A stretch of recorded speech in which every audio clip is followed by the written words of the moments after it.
Hello students, today we are going to start the Lost Spring Part 2. ठीक है, उसमें जो दूसरा था वो हम पढ़ेंगे. बट उसके पहले योर होमवर्क इज़, आपको जो हमने साहेब वाला जो उसका पार्ट फर्स्ट पढ़ा था, फेज़ 1 पढ़ा था, उसमें आपको थिंक एज यू रीड वाला, ये मैंने साहेब लास्ट वीडियो में कंप्लीट किया था, तो आपको मैं होमवर्क दे रही हूँ. What is Saheb looking for the garbage dump? Yes, homework is what is Sahib looking for in the garbage dump? Where is he and where has he come from? ये आपका 1, 2 है. What explanation does the author offer for the children not wearing footwear? And third one is the is Sahib happy working at tea stall? ठीक है, ये आपके 3 questions हैं. आपको इनको खुद से राइटिंग करनी है इनकी होमवर्क में, और कोई इशू होता है तो हम फिर उनको डिस्कस करेंगे. ओके, चलिए नेक्स्ट हम शुरू कर रहे हैं. I want to drive a car. Mukesh नाम का, अब यहाँ पर लास्ट हम पिछले वीडियो में हमारा साहिब था एंड यहाँ पर मुकेश है. तो Mukesh insist on being his own master. Mukesh जो था वो खुद का मालिक रहना चाहता था. I will be a motor mechanic, मैं एक मोटर मैकेनिक बनूंगा. ही अनाउंसेस, उसने अनाउंस किया, घोषणा की. ठीक है. Do you know anything about cars? I ask, मैंने उसको पूछा कि तुम कार्स के बारे में कुछ जानते हो.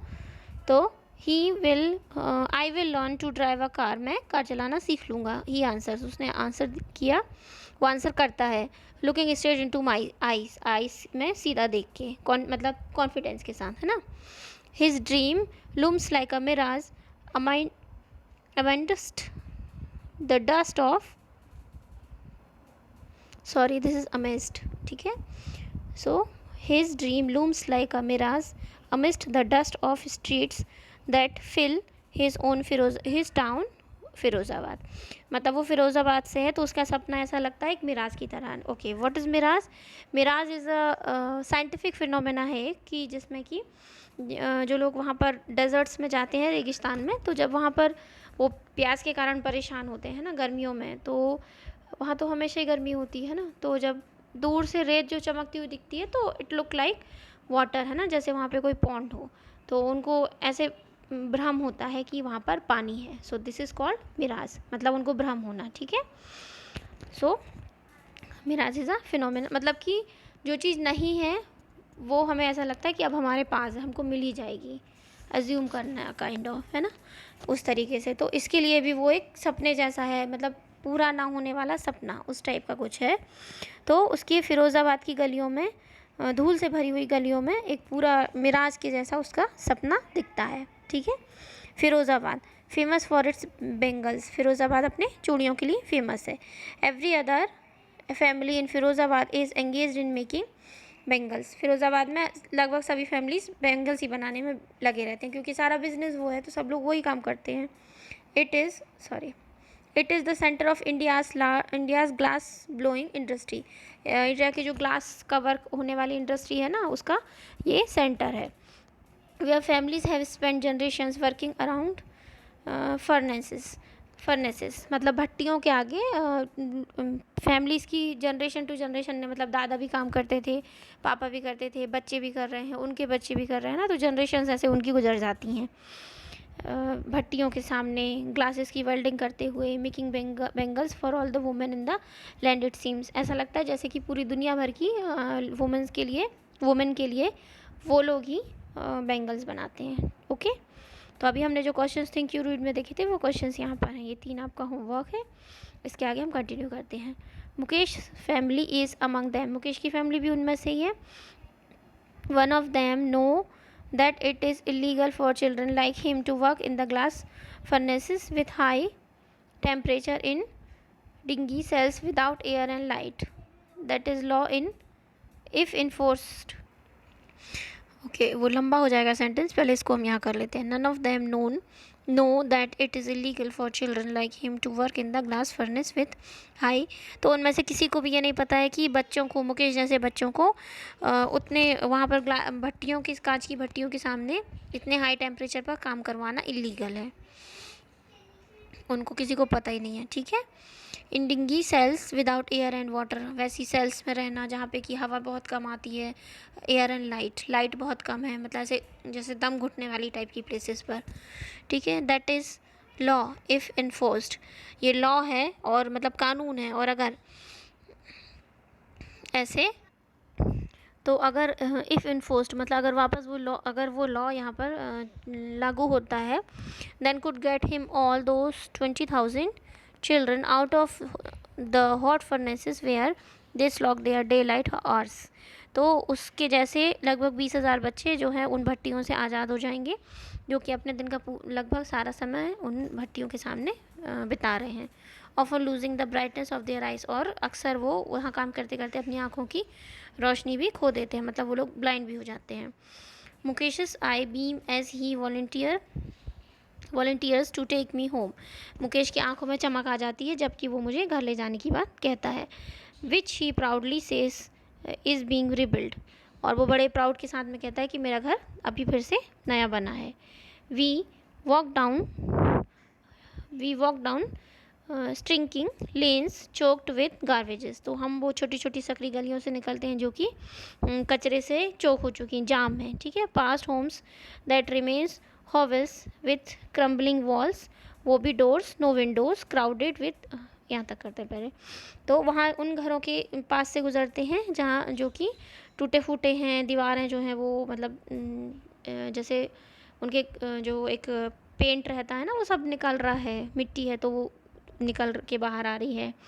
वो भी होल्स मतलब कि डोलते हुए हिलते डुलते दरवाजे हैं उनके। नो विंडोज़, कोई विंडो नहीं है। Crowded with families of human and animals coexisting in a primeval state. Primeval state मतलब क्या हो गया, जैसे हम हिंदी में कहते हैं जो एंशियंट टाइम है, आदि मानव फेज़ था जो, हम उस फेज़ में जैसे कि पहुंच गए हों जहाँ पर कि ह्यूमंस की फैमिलीज़ और एनिमल्स एक साथ सब मिलके रह रहे हैं जैसे पहले रहा करते थे, ठीक है, प्रीमेवल स्टेज में। He stops at the door of one such house, फिर वो एक घर के दरवाजे के, ऐसे ही एक घर के दरवाजे के सामने रुक गया। Banks a wobbly iron door with his foot, और उसने मतलब वो हिलते हुए दरवाजे को अपने पैर से खोला। एंड पुशेस इट ओपन, उसको पुश किया तो वो खुल गया। We enter a half built shack, yes an impoverished, ठीक है, मतलब गरीबी जो पॉवर्टी होती है उससे बना हुआ है ना। So in the case the elder is an impoverished bangle maker, तो यहाँ पे जो एल्डर अंदर एंटर हुआ है वो कौन है, एक गरीब सा बेंगल मेकर है, ठीक है। Despite long year of hard labour, sorry wait, yes, despite the long years of hard labour, कई समय तक काम हार्ड वर्क करने के बाद भी, मजदूरी करने के बाद भी, फर्स्ट एज अ टेलर, पहले एक टेलर की तरह, देन अ बेंगल मेकर, फिर एक बेंगल मेकर की तरह उसने ऐसे ऐसे काम किया है। He has failed, wait, he has failed to renovate a house, वो घर को रिनोवेट मतलब अच्छा बनाने के लिए फिर से रिकन्स्ट्रक्ट करने में फेल हो गया। Send his two sons to school, अपने दोनों बच्चों को स्कूल भेजने में भी। All he has manage to do is teach them what he knows, सिर्फ वो उनको क्या मैनेज कर पाया, वो सिखाने में, जो कि मतलब वो इतने साल तक इतनी मेहनत करने के बाद भी ना अच्छे से घर बना पाया, ना वो अपने बच्चों को पढ़ा पाया। उसने बस क्या सिखाया उनको, क्या मैनेज कर पाया, सिर्फ जो काम उसे आता था वो उसने उनको सिखा दिया। The art of making bangles, चूड़ियाँ बनाना। इट इज़ हिज करम, हिज डेस्टिनी, ये उसका कर्म है, उसकी डेस्टिनी है। Says Mukesh grand mother, Mukesh की दादी ने ऐसे बोला। Who has watched her own husband go blind with the dust from polishing the glass of bangles, वो जिसने कि अपने हस्बैंड को ब्लाइंड होते देखा है, कैसे ये जो बैंगल्स का जो ग्लास है उस पर पॉलिश करते हैं तो इसकी जो डस्ट लगती होगी आंखों में, इसकी वजह से ग्रैंड मदर के हस्बैंड जो है मतलब मुकेश के जो दादाजी होंगे वो ब्लाइंड हो गए थे। Can a God given lineage ever be broken, जब भगवान की बनाई हुई जो रीत है, प्रथा है, वो कभी टूट सकती है क्या। शी इम्प्लाइसिस, उन्होंने कहा ऐसे। Born in the caste of bangle makers they have seen nothing but bangles, bangle बनाने वालों की कास्ट में पैदा होना के बाद में कुछ और नहीं है करने को सिवाय चूड़ियाँ बनाने के। In the house, in the yard, in every other house, every other yard, every street in Firozabad, सब जगह पर, हर घर में, हर यार्ड में, सब जगह पर, हर गली में फिरोज़ाबाद की यही लोग मिलेंगे। Spirals of Bengal, Sunny gold, pedi green. Bengal के क्या मिलेंगे, बेंगल के बड़े बड़े स्पाइरल्स मतलब बंचेस मिलेंगे, वो जो गोले में बनी रहती है ना, कई कलर के, जैसे सनी गोल्ड है, पेडी ग्रीन है, रॉयल ब्लू है, pink, purple, every colour born out of the 7 colours of rainbow. Rainbow के 7 कलर से और भी जो कलर निकल सकते हैं उन सब कलर से। लाई इन mounts in unkempt yard and built on four-wheeled handcarts. Yes, lie in mounts in unkempt yard, वहाँ से यार्ड से निकाल के उनको कहाँ ले जाते हैं, रखते हैं, built on four-wheeled handcraft, 4 wheel हाथ ठेलों पे रखते हैं, 4 व्हील वाले, पुश्ड बाय यंग मैन, वो उनको पुश करके ले जाते हैं अलॉन्ग द नैरो लेन, सकरी सकरी गलियों से, एंड सेंटी टाउन, मतलब जो शांत पड़ा रहता है उस शहर में, ठीक है। एंड इन डार्क हटमेंट्स, और जो अंधेरे से भरी हुई झोपड़ियाँ हैं वहाँ पर, next two lines of flames of flickering oil lamps, जहाँ पे कि अगली जो गली है वहाँ पे, मतलब नेक्स्ट लाइन ऑफ फ्लेम में आग, वहाँ पर जो लैम्प हैं वो चिमनी होती हैं जो, उस तरीके की लैम्प्स उन हटमेंट्स में जलती रहती हैं। और sits boys and girls with their father and mother, बच्चे लड़के लड़कियां अपने मम्मी पापा के साथ बैठे होते हैं। Welding pieces of coloured glasses into circle of bangles, और कलर्ड पीसेस को जोड़ जोड़ के, ग्लासेस को जोड़ जोड़ के बेंगल के सर्कल्स बनाते रहते हैं। Their eyes are more adjusted to the dark, उनकी आइज़ जो हैं वो डार्क के साथ ज़्यादा एडजस्टेड है than to the light outside, बाहर की आउटसाइड की लाइट की कंपेरिजन में। That is why they often end up losing their eyesight before they become adult, इसीलिए वो अपनी आँखों की रोशनी खो देते हैं, अक्सर ही यंग अडल्ट होते होते आँखों की रोशनी खो देते हैं। Savita, a young girl in a drab pink dress, sits alongside an elderly woman shouldering pieces of glasses as her hand move mechanically like the turns of a machine. I wonder if she yes, Savita a young girl in drab pink dress, drab का मतलब हो गया faded, ठीक है, तो वो faded pink colour का dress पहनी है girl Savita. Sits alongside an elderly women, एक बड़ी सी लेडी के साथ में बैठी हुई है। शोल्डरिंग पीसेस ऑफ ग्लासेस की पीसेस को जोड़ रही है। As her hands move mechanically like the turns of a machine, ऐसे लग रहा है जैसे कि वो मशीन के किसी पुर्जे की तरह उसके हाथ काम कर रहे हैं। I wonder if she knows the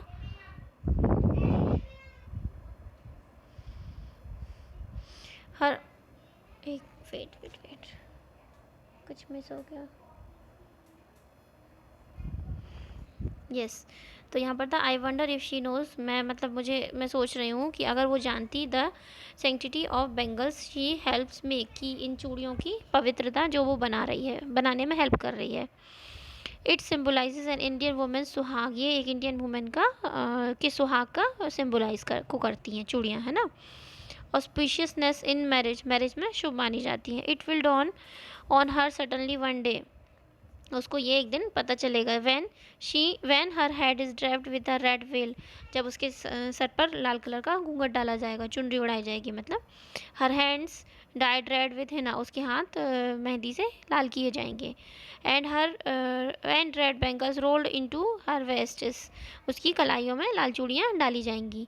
she will then become a bride, तब वो एक दुल्हन बन जाएगी। Like the old women besides her who became one many years ago, जैसे कि उसके बाजू में जो ओल्ड वुमेन बैठी है उसी की तरह, जो कि बहुत साल पहले ऐसे ही ब्राइड बनी होगी, है ना। She still has bangles on her wrist, उसकी रिस्ट उसकी रिस्ट में अभी भी बेंगल्स हैं। But no light in her eyes, पर उसकी आंखों में कोई चमक नहीं है। एक वक्त से शेर भर खाना भी नहीं खाया, ऐसे वो बोलती है वुमेन कि मैंने कभी भी एक टाइम भी पेट भर के खाना नहीं खाया है। She says in a voice drained of Joy, वो ऐसे मतलब जिसमें कोई खुशी, कोई हर्ष, कोई उल्लास नहीं, वैसी आवाज़ में कहती है। She has not enjoyed even one full meal in her entire life, वो उसी बात को अब इंग्लिश में बताने की, उसने अपनी ज़िंदगी में एक बार भी पेट भर खाना नहीं खाया। That's what she has read, यही मतलब उनको मिला है। Her husband an old man, उसका जो हस्बैंड एक ओल्ड मैन है, विथ अ फ्लोइंग बियर्ड शेज, उसकी विथ अ फ्लोइंग बियर्ड शेज, जो उड़ती हुई सी दाढ़ी है उनकी है, और वो कहते हैं I know nothing except bangles, मुझे चूड़ियों के अलावा कुछ नहीं पता है। All I have done is make a house for the family to live in, मैंने सिर्फ लाइफ में एक ही काम किया है कि इन लोग के रहने के लिए घर बना दिया है। Hearing him, one wonders if she has achieved what many have failed in their life. उसकी बात सुन के मतलब लगता है कि हाँ उसने कम से कम वो तो अचीव कर लिया है जो कि बहुत सारे लोग अपनी ज़िंदगी में कर ही नहीं पाते हैं। He has a roof over his head, उसके सर पे एक छत है। ठीक है, ओके, यहाँ तक हो गया है। आप लोग हार्ड वर्ड्स फाइंड करके खुद से उनको मीनिंग्स लिखेंगे उनके, और जो 3 क्वेश्चंस मैंने दिए हैं उनके आंसर्स बनाएंगे। Okay, this is your homework. Till then, thank you, goodbye, take care.